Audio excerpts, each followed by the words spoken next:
नमस्कार। आज मैं बात करने वाला हूँ रेटिनोस्कोपी के बारे में। सबसे पहले जानेंगे कि व्हाट इज़ रेटिनोस्कोपी।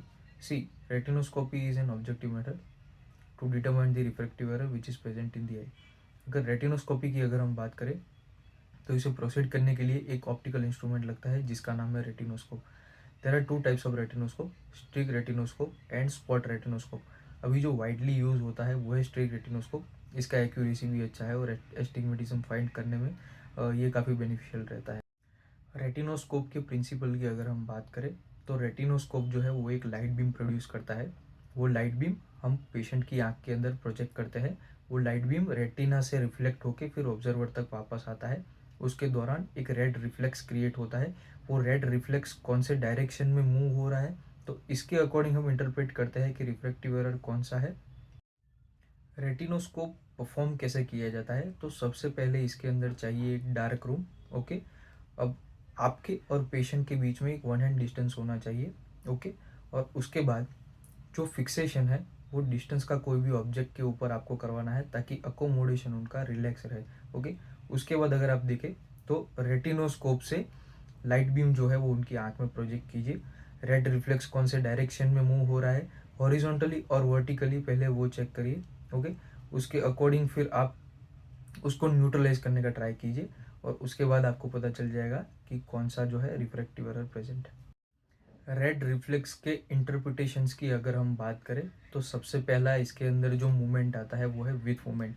अब अगर विथ मूवमेंट की अगर हम बात करें तो वह मैं इमेज के थ्रू आपको शो करने की कोशिश करूंगा।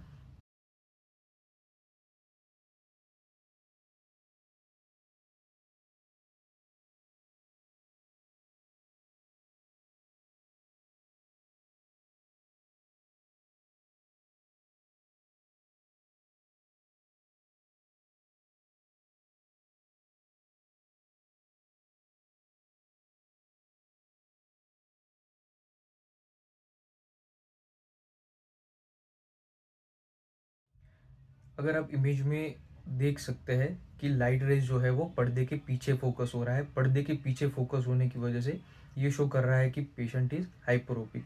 अब इसके अंदर हमको क्या करना है कि प्लस पावर जो है वो इंक्रीज करना है।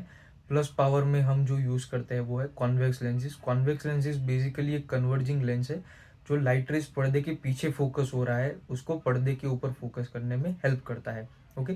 प्लस पावर इंक्रीज करने की वजह से वो जो लाइट रेस पर्दे के पीछे फोकस हो रहा था वो पर्दे के ऊपर फोकस होना शुरू हो जाता है।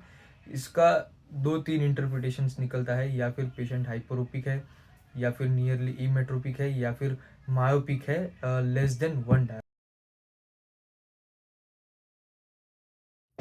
अगर दूसरी इमेज में आप देख पा रहे हो कि लाइट रेज जो है वो पर्दे के आगे फोकस हो रहा है। अब पर्दे के आगे फोकस होने की वजह से ये मायोपिया क्रिएट कर रहा है। अब मायोपिया क्रिएट कर रहा है तो इसे न्यूट्रल करने के लिए हम यूज़ करेंगे minus lenses. Minus lenses basically concave lenses होते हैं। कॉन्केव लेंसेज एक डाइवर्जिंग लेंसेज है। डाइवर्जिंग लेंसेज क्या करते हैं कि जो लाइट रेज पर्दे के आगे फोकस हो रहा है उसको पर्दे के ऊपर फोकस करने में हेल्प करता है। ओके। इससे हमें पता चलता है कि patient is myopic more than 1 dioptre. Retinoscope उनके लिए ज़्यादा बेनिफिशियल है जो पीडियाट्रिक पेशेंट्स होते हैं या फिर जो भी नॉन कोऑपरेटिव पेशेंट्स होते हैं उनके लिए ये काफ़ी बेनिफिशियल है। रेटिनोस्कोप सब्जेक्टिव रिफ्रैक्शन से पहले का एक प्रिलिमिनरी स्टेप है जो काफ़ी एक्यूरेट रहता है। अगर आप अपना सब्जेक्टिव रिफ्रैक्शन और ज़्यादा इम्प्रूव करना चाहते हो तो ये एक बेस्ट स्टेप है जो आप सब्जेक्टिव रिफ्रैक्शन से पहले फॉलो कर सकते हो। ओके। Thank you.